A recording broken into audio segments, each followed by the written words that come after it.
पाळलं बरं का. नवऱ्याने सांगितलं बाई का कशासाठी कुत्रा पाळ पाहिजे तुला. ती म्हणाली मग काय करू. म्हणाली तुम्ही ऑफिसला गेल्यानंतर माझ्या मागे मागे करायला कुणी नसतं. मग कुत्रा पाळलं तिने.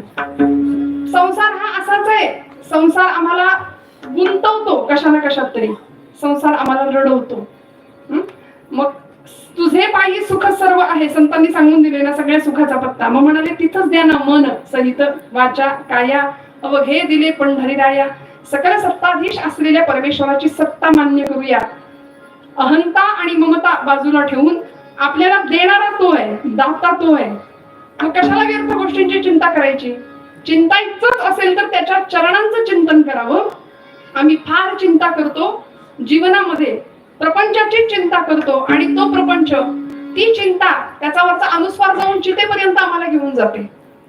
चिता चिंता समायुक्ता बिंदू मात्रम विशेषतः सजीवम दहते चिंता निर्जीवम दहते चिता म्हणाले. सजीव माणसाला जाळण्याचं काम चिंता करते आणि निर्जीव माणसाला जाळण्याचं काम चिंता करते. चिंता आम्हाला जाळते. त्यामुळे चिंता नाही करायची. छान आयुष्य दिलंय ना परमेश्वराने, त्याच्या कृतज्ञतेत राहूया. आलेला प्रत्येक क्षण त्याला देऊया. म्हणून तर स्वराज्य स्थापनेचा घाट जिजामातोश्री आपल्या लेकराच्या मार्फत घालतात.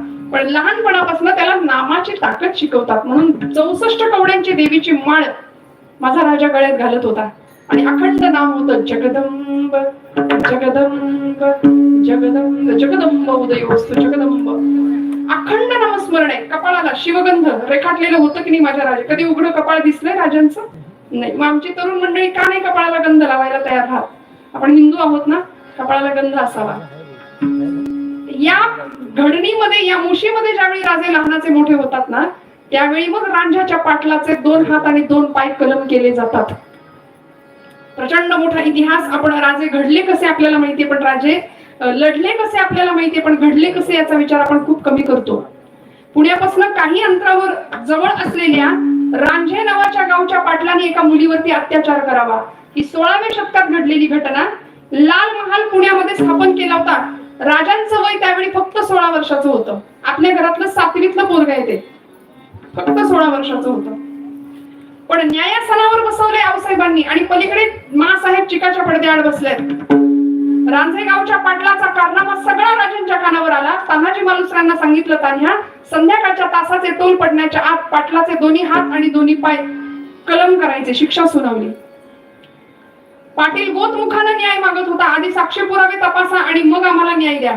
राजे म्हणाले खबरदार, कुठला लांडगा शेळीच्या पिलावर झडप घालताना पुरावा शिल्लक ठेवतो. तुला पुरावा मागण्याचा पण अधिकार नाही. मी का सांगते, हे राजांची न्याय व्यवस्था होती 16व्या शतकातली. आता बदलापूरचं प्रकरण घडतं. सगळा महाराष्ट्र, सगळा भारत खवळून निघतो आणि गुन्हेगाराला शिक्षा व्हावी म्हणून आई वडिलांना 2-2 दिवस तुरुंगात त्या पोलिसांकडे आणि कायद्याकडे खेटे घालावे लागतात. ही आजची न्याय व्यवस्था आहे. मला कुणालाही दोष नाही द्यायचा, पण राजांची न्याय व्यवस्था काय होती का? अधिष्ठान होतं भगवंताचं. आमचे सगळे देव शस्त्रधारी आहेत बघा ना, प्रत्येकाच्या हातात शस्त्र आहे. दुर्जनांचा नाश करण्यासाठीच देवाने अवतार घेतला प्रत्येक वेळी. म्हणून तर रांझ्याचा तो बाबाजी भिकाजी गुजर पाटील, कळाला त्याचा आरोप.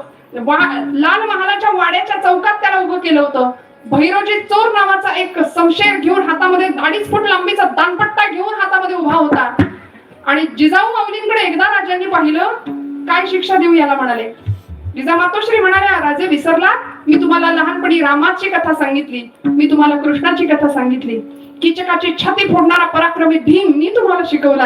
आपण या नराधमाशी असा व्यवहार करा जो रामाने रावणाशी केला, जो कृष्णाने कंसाशी केला. जमेल? आणि मग जिजामातोश्री सांगतात रामकृष्ण तुमचे पूर्वज